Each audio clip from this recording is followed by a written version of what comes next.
We're talking more paranormal, and we are talking about some of the cases that Ed and Lorraine Bourne investigated. Mainly cases pertaining to the Conjuring House. We've talked about this in the past. We talked about the Annabelle doll. I'm going to give you some back history into the Warrens today. I'm going to tell you some of their history and how they met, and just some things like that to kind of give you some back history on and to understand why they did what they did and why they got so deep in the paranormal investigation realm. So that being said, let's get started. So both Ed and Lorraine were born in Bridgeport, Connecticut. Both of them were fascinated by the paranormal when they were younger. Ed grew up in a haunted house, and Lorraine discovered her psychic medium abilities at a very young age. So they both were going to know, so it was a match made by God, so to speak. So that is how they got started, and from a young age, for both of them, something that started. They got married in 1945. In 1952, the Warrens founded the New England Society for Psychic Research, or NESPR, the world's oldest ghost hunting group in New England. They authored many books about the paranormal and their private investigations into various reports of paranormal activity. They claim to have investigated well over 10,000 cases during their career. The Warrens were among the first investigators in the Amityville haunting. According to the Warrens, the official website of NESPR, Velvet Magazine, and several other sources, the NESPR uses a variety of individuals, including medical doctors, researchers, police officers, nurses, college students, and members of the clergy in its investigations. Stories of ghost hauntings popularized by the Warrens have been adapted as or indirectly inspired dozens of films and television and documentaries, including several films in the Amityville horror series and the films in the Conjuring universe with the Parent family, as in all the Conjuring movies have been inspired by Ed and Lorraine Bourne and the cases that they have gone through, and Annabelle is part of that universe. So we're going to start off with the Annabelle doll. According to the Warrens, in the year 1972, roommates claimed that the Raggedy Ann doll was possessed by the spirit of a young girl named Annabelle Higgins. The Warrens took the doll, telling the roommates it was being manipulated by an inhuman presence, and it put on display on the family's occult museum. The legend of the doll inspires several films in the Conjuring universe and very many others. And for those of you guys who've actually seen it inside of the museum, it is a Raggedy Ann doll. It is not the doll from the movie, but the fact it is a Raggedy Ann doll makes it a lot creepier to a lot of other people. The Parent family from the first Conjuring movie. In 1971, the Warrens claimed that the Harrisville, Rhode Island home of the Parent family was haunted by a witch who had lived there in the early 19th century. According to the Warrens, Bathsheba Sherman cursed the land so that whoever lived there somehow died a terrible death. The story is the subject of the 2013 film, The Conjuring. Lorraine Warren was a consultant to the production and appeared in a cameo role in the film. A reporter at USA Today covered the film's supposed factual grounding. The Amityville Horror. The Warrens are best known for their involvement in the 1975 Amityville Horror, which New York couple George and Kathy Lutz claimed that their house was haunted by a violent demonic presence. So intense that it eventually drove them out of their home. The Amityville Horror conspiracy author Stephen and Roxy Kaplan characterized the case as a hoax. Lorraine Warren told a reporter for the Express Times newspaper that the Amityville Horror was not a hoax. The reporter haunting was the basis for the 1977 book, The Amityville Horror, and adapted it to the 1979 and 2005 films of the same name, The Amityville Horror. While also serving as inspiration for the film series that followed, the Warrens' version of the events and partially adapted and portrayed in the opening sequence of The Conjuring 2 to 2016. According to Benjamin Radford, the story was refuted by eyewitnesses, investigation, and forensic evidence. In 1979, lawyer William Weber stated that he, Jay Arson, and occupants invited the horror story over many bottles of wine. The Enfield Poltergeist. 1977, the Warrens investigated claims that a family in North London's suburb of Enfield was haunted by poltergeist activity. While a number of independent observers dismissed the incident as a hoax carried by the attention-hungry children, the Warrens were convinced that it was a case of demonic possession. The story was the inspiration for The Conjuring 2, although critics say the Warrens were involved to a far lesser degree than portrayed in the movie. In fact, the couple had shown up to the scene uninvited. They were consequently refused admittance into the home.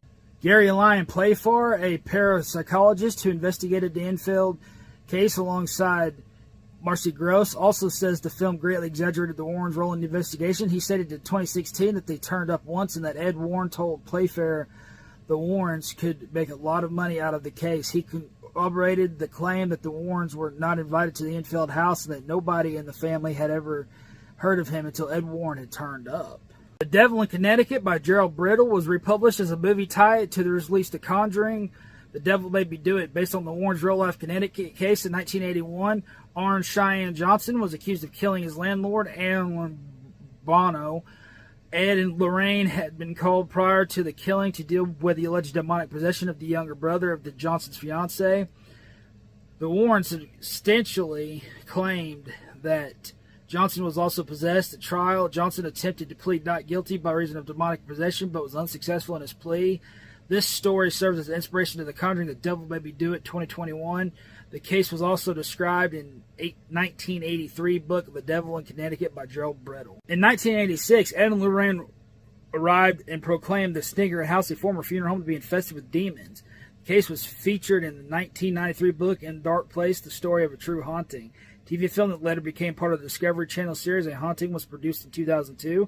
The Haunting in Connecticut, a film based on the Warrens' version of events and directed by Peter Cornwell, was released in 2009. Author Ray Grunton, who wrote an account of the alleged haunting in Sneaker family in Southington, Connecticut, later called into question the veracity of the accounts contained in his book, saying the family involved, which was going through some serious problems like alcoholism and drug addiction, could not keep their story straight. I became very frustrated. It was hard running a nonfiction book when all these people were so intoxicated all the time. The Warrens' work has been both highly publicized and controversial. Skeptics often question the authenticity of their cases, but they gained a significant following and left a lasting impact on the field of paranormal research. Lorraine continued their work after Ed's death in 2006 until she passed away on April 18, 2019. Their legacy lives on through the Conjuring universe movies, which have brought their famous cases to a wilder audience. Also, their Ed and Lorraine Occult Museum, the Warrens Occult Museum in Monroe, Connecticut, contains video artifacts of the items from their investigations, including the infamous Annabelle doll. However, the museum is currently closed to the public. They don't know when the museum is going to reopen. If it's going to reopen, they have been taking some of these items out on the road so people can see them out there. The museum is now run by Tony Spera, their son-in-law that married their daughter Junie from the films. If you remember the little girl in the Conjuring films, when it shows Ed and Lorraine Warren, that's who he's married to. He also hosted a show back in the day to where he interviewed them. He went to their house. He showed you the occult museum. He showed you everything that was going through there. It's also important to remember, though, guys, there's a lot of skeptics out there that try to dismiss everything that Ed and Lorraine did. I'm not saying everything they did, but they investigated all those cases. And in some cases, it even shows this in the Conjuring films, some of those cases are just cases of where the water pipes are creaking. It's cases where people are just a little bit too paranoid and they think things are happening. So they come and they check it out. And just like a Catholic priest will tell you, anybody that actually knows what they're doing, an actual exorcist is going to tell you, they're going to tell you that they're going to have to come in, investigate, put you through a mental evaluation to actually see if it's actually that or if you're just cuckoo for Cocoa Puffs, so to speak. So keep in mind, guys, keep everything in mind with an open mind. Just because it hasn't happened to you doesn't mean it's not going to happen, and you got to stay alert to everything going on. And just as I described earlier in one of their cases of where they said alcoholism and stuff was at play, that stuff really leads to bad things entering into your life, demons, so to speak, because you're weakening yourself, you're sinning, it's bringing you further away from God by substance abuse. I'm not saying don't drink. God turned water into wine. Drinking, but he did say don't drink so much to where you become a fool and you don't know what you're doing and you have no good control of your senses at that point. Stay away from drugs, obviously, but all that stuff can add in to things in the paranormal world. So, guys, hopefully you guys learned something about Ed and Lorraine Warren in this video.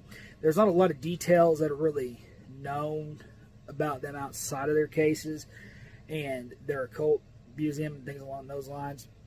But I'm sure that as we continue to go, and there's actually a girl that Lorraine talked to before she passed on, that she actually said that she actually had a connection to her, a demonic presence was connected to her, because this girl was going and she was doing paranormal investigations, and Lorraine told her and said, you need to stop because you're not strong enough to do that. And some people just aren't. Some people are not spiritually strong enough, and they never will be strong enough to go. You see these things, you think, oh, well, these people are going out doing it. You see it all the time out there. People are going, they're trying to become famous. That's not the reason to do that. It's to inform people and to try to help people. Too many people try to use the paranormal for their 5 minutes of fame. So just keep that in mind, guys. If you're going to do it for the right reasons, and everything will be okay. God bless each and every one of you.